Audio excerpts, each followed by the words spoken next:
हेमंत शर्मा जी दिल्ली से।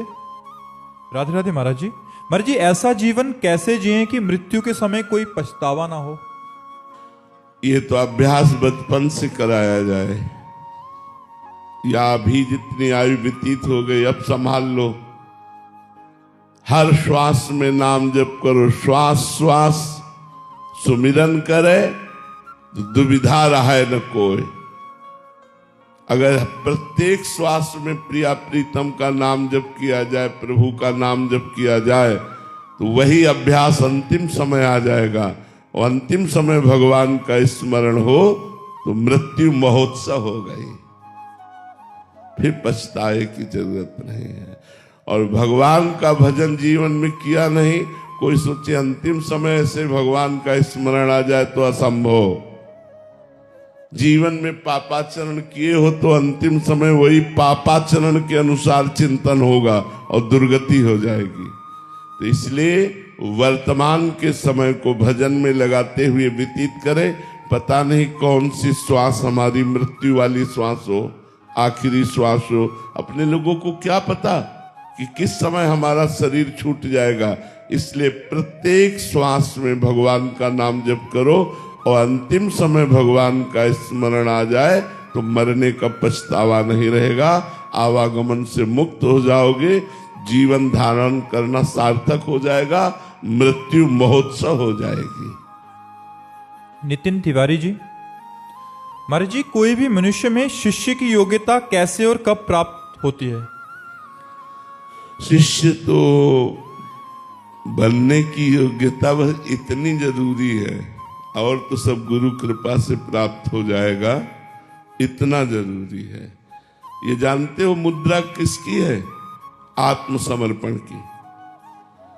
जब कोई चोर डाकू या कोई भी अपराधी फंस जाता है और अपने को असमर्थ देखता है, तब ये मुद्रा होती कि नहीं होती?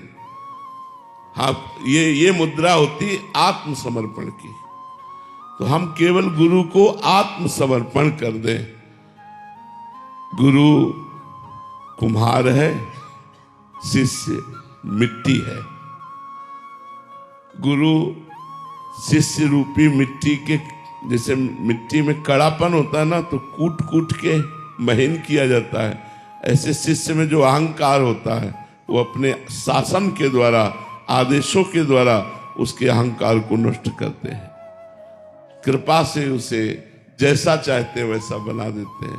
जैसे कुम्हार जो चाहे वो चाक पे चढ़ा के बना दे, ऐसे शिष्य को होना चाहिए। ऐसे बस हमें कोई प्रश्न नहीं, हमें कोई ज्ञान नहीं, हम कुछ नहीं जानते। आप जो सिखाओगे, आप जो बताओगे, जैसे चलाओगे, बिल्कुल कोरा कागज बनकर, बच्चा बनकर गुरु की शरण में जाए, वही लाभ ले सकता है। और जो ज्ञानी बन के गया, ऐसे से ऐसा तो ऐसा कैसे, ऐसे तो ऐसा, वो ऐसे वैसे क्यों में फंसा रहेगा। और जो गया सीधे सरल भाव से, जो गुरुदेव ने कह दिया वैसे शुरू कर दिया, उसका बेड़ा पार हो गया। तो सच्चा शिष्य बनने के लिए समर्पण की आवश्यकता है। गुरु समर्पण, गुरु के चरणों में आत्मसमर्पण। समर्पण आप करेंगे तो जितना समर्पण आपका होगा, उतने इष्ट और गुरु का प्रसाद आपके ऊपर आपको सद्गुणी बनाता चला जाएगा, आपको महान बनाता चला जाएगा। जैसे पारस के संयोग से मलिन लोहा भी स्वर्ण बनकर देवताओं के योग्य आभूषणों के पहनने के योग्य बन जाता है। देवताओं के भी पहनने के योग्य जो आभूषण है वो बन जाता है। ऐसे ही हम मलिन अंतःकरण वाले भगवान की सेवा के पात्र बन जाते हैं।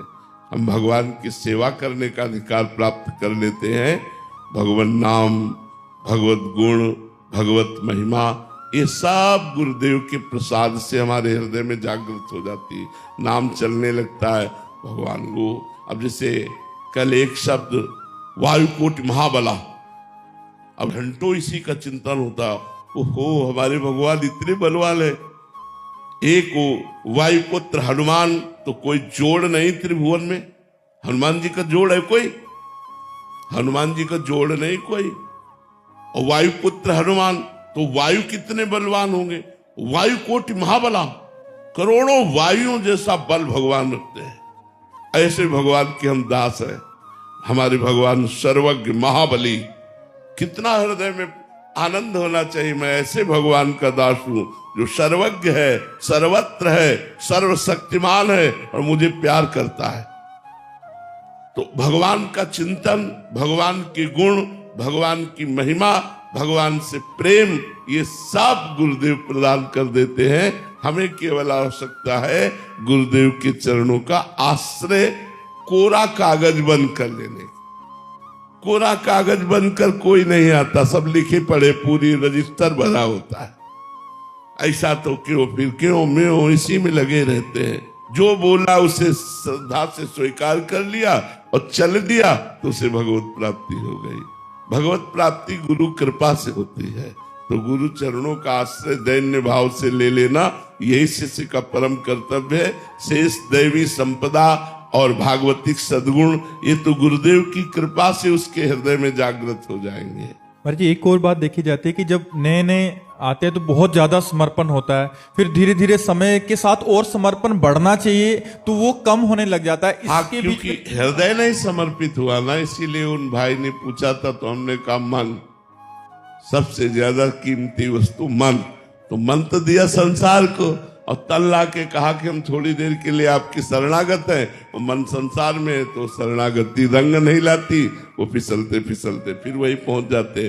अगर मन दे दिया फिर तो बात बने, फिर तो लाख कोस दूर हो तो भी गुरु का प्रसाद आपका परम मंगल कर देगा। लाख कोस दूर हो तो भी गुरु कृपा के लिए दूरी नहीं होती। और नजदीक हो मन, गुरुदेव को नहीं दिया तो फिर भाव बदल जाते हैं। मन देना सबसे खास बात है। भगवान ने गीता जी में कहा मय्येव मन आधत स्व मयि बुद्धि निवेश है। तो निश्चय मय्येव अतूर्ध्वम न संशया। यदि तू अपना मन, अपनी बुद्धि मेरे में लगा दे, मेरे को दे दे, तो तू मेरे में ही वास करेगा, इसमें कोई संशय नहीं। तो मेरी ही गोद में वास करेगा। हर समय भक्त अपने को भगवान की गोद में देखता है जो मन अर्पित कर देता है। मन सबसे कठिन काम है अर्पित करना, सबसे कठिन काम है मन अर्पित करना। और वही शिष्य है जो अपने मन को गुरुदेव के चरणों में अर्पित कर दे। हम अपनी तरफ से, वैसे तो हमारा भारतीय नववर्ष चैत्र मास से शुरू होता है, पर ये चलो किसी भी बहाने से सही, अंग्रेजी में आज से नववर्ष प्रारंभ होता है। हम सबसे प्रार्थना करेंगे इस नववर्ष में आप कोई गलत आचरण न करें, कोई गलत नशा न करें, किसी को दुख न पहुंचाएं। आप स्वस्थ रहें, प्रसन्न रहें और भगवान की सब पर कृपा बरसे, ऐसी हम प्रार्थना करें।